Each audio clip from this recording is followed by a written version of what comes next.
से हुक्मारी से भेदभाव से भेदभाव से बस्तवाद से तुम कुछ भी कर लो मुल्क में तुम देखना इंकलाब आएगा मुल्क में तुम देखना इंकलाब आएगा मुल्क में तुम देखना इंकलाब आएगा गलियों से बाजारों से इंकलाब आएगा गलियों से बाजारों से इंकलाब आएगा खेतों के मैदानों से इंकलाब आएगा खेतों के रब्बिल आलमीन वस्सलातु वस्सलामु अला अशरफिल अंबियाइ वल मुरसलीन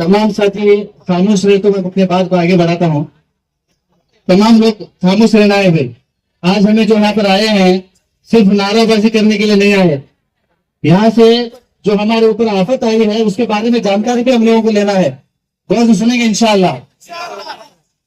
ये जो वक्फ अमेंडमेंट एक्ट जो लाया गया है ये असल में है क्या, ये जानने से पहले हम तमाम लोगों को ये जानना जरूरी है कि वक्फ क्या है। ये वक्फ जो है ये वक्फ जमीन जायदाद प्रॉपर्टी जो हमारे आबा व अजदाद ने हमारे और तुम्हारे समाजी तालीमी तिब्बी और हर एतबार से डेवलपमेंट के लिए जो जमीन वक्फ कर कर गए हैं जो प्रॉपर्टी दे कर गए हैं उसे वक्फ बोलते हैं। हम तमाम लोग इस बात से वाकिफ होना जरूरी है।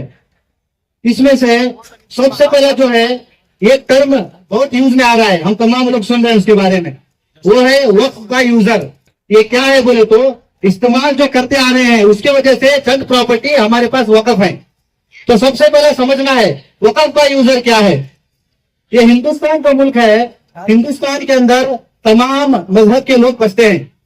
तो हिंदुस्तान को तमाम मजहब के बादशाह ने हुकूमत की है। वो हिंदू बादशाह होंगे, वो मुसलमान बादशाह होंगे, वो मराठा बादशाह होंगे, तमाम बादशाहों ने इस मुल्क पर हुकूमत की है। तो ये वक्फ का यूजर क्या है, वक्फ का यूजर से और बादशाहों की हुकूमत से इसका क्या ताल्लुक है वो भी हम लोग देखना है। जिस वक्त इस मुल्क में हिंदू राजाओं की महाराजाओं की हुकूमत थी तो वो लोग भी मुसलमानों के लिए वक्फ जमीन को जो है दिया करते थे। क्यों बोले तो बादशाह मुसलमान होना या हिंदू होना ये इंपॉर्टेंट नहीं रहता। बादशाह जो है रहने वाले समाज के तमाम लोगों को एक साथ लेकर चलना ये इंपॉर्टेंट रहता है। तो बादशाह कौन से मजहब का क्यों नहीं होता है, वो हर मजहब को लेकर चलता। इसी तरह ये वक्फ प्रॉपर्टी में जो है हिंदू महाराजाओं ने भी हमारे लिए मस्जिदों के लिए, इबादत खानों के लिए, कब्रिस्तानों के लिए, ईदगाहों के लिए जमीन देकर हैं। इसी तरह मुस्लिम हुक्मरान भी क्या है हमारे इबादत खानों के लिए, मसाजिद के लिए, मकातिब के लिए, हमारे कब्रिस्तानों के लिए, ईदगाहों के लिए क्या है जगह देकर हैं। इसको जो है वक्फ का यूजर बोलते हैं। ये जो दिया गया है 100 साल या 50 साल पहले दिया गया नहीं है, इसकी बहुत बड़ी तारीख है। कोई प्रॉपर्टी की तारीख 1000 साल पुरानी है, किसी की 1200 साल पुरानी है, किसी की 500 साल पुरानी है। ये तमाम जो जायदादें हैं ये दोस्ती में दी गई जायदादें हैं कि मुसलमान लोग हैं इनको इबादत करने के लिए जायदाद दी जाती है। तो ऐसे जायदादों का क्या अब रिकॉर्ड मिलना पॉसिबल है? ये सिर्फ मैं जो बात कर रहा हूँ ये मुसलमानों के लिए ही बात नहीं कर रहा हूँ। इसके अलावा भी जितने भी जायदादें हैं जो पहले दी गई है हर मजहब के लिए, किसी की प्रॉपर्टी का भी रिकॉर्ड मिलना मुश्किल है। तो ऐसी प्रॉपर्टी को वक्फ का यूजर कहा जाता है। अभी जो कानून लाया गया है तो उसमें यह बताया जा रहा है कि आपके जो वक्फ का यूजर है, जो प्रॉपर्टी है, उसके भी आपको दाखिला देना पड़ेगा। तो 500 साल, 1000 साल, 800 साल पुरानी जो हमारी प्रॉपर्टी है उसका हम दाखिला कहाँ से देंगे, ये हमारे लिए बहुत बड़ी चैलेंज है। तो हम लोग देखना है कि बहुत बड़े बड़े शाही मसाजिद है, शाही ईदगाहें है, शाही कब्रिस्तान है, दरगाहें है, ये तमाम चीजें वक्फ का यूजर में आती है। तो उसको बचाने की हम तमाम लोगों को भरपूर कोशिश करना है। और इसी तरह ये वक्फ का यूजर जो है सिर्फ ये मुसलमानों के लिए नहीं है। तमिलनाडु ये endowment act, Hindu endowment act, उसमें भी क्या है बोले तो एक टर्म है, क्या है बोलकर है, दो जायदाद किसी को यूज करने के लिए दी जाती है उसी की है बोलकर, ये गौर से सुनना है। ये वक्फ जो है सिर्फ मुसलमानों के लिए अंदर नहीं है। तमिलनाडु हिंदू एंडोमेंट एक्ट है उसके अंदर भी एक डेफिनेशन दी गई है। उनके अंदर में क्या दी गई है जो भी चीज, जो भी प्रॉपर्टी किसी काम के लिए दी जाती है, दान की जाती है, तो उसका रिकॉर्ड रखना लेना जरूरी नहीं है, उसी के लिए हो जाती बोलकर वो भी डेफिनेशन है। तो उसी के मुताबिक वक्फ का यूजर भी क्या है, बाय डिफॉल्ट मुसलमानों का है।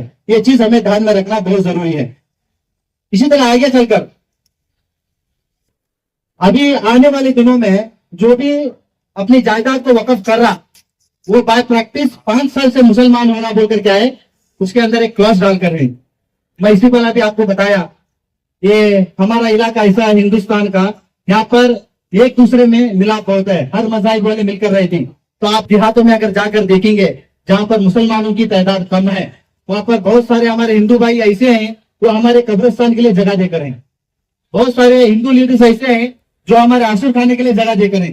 बहुत सारे हिंदू भाई ऐसे हैं 8, 10, 15 घर रहने की वजह से हम इबादत करने नहीं हो रहा बोले तो वो अपनी जायदाद जो है, तुम यहाँ पर मस्जिद बना लो, तुम्हें इबादत करो बोलकर देकर रहे। इसका मतलब क्या है, यहाँ के रहने वाले हिंदू, मुस्लिम, सिख, ईसाई तमाम भाई मिलकर रहना चाहते।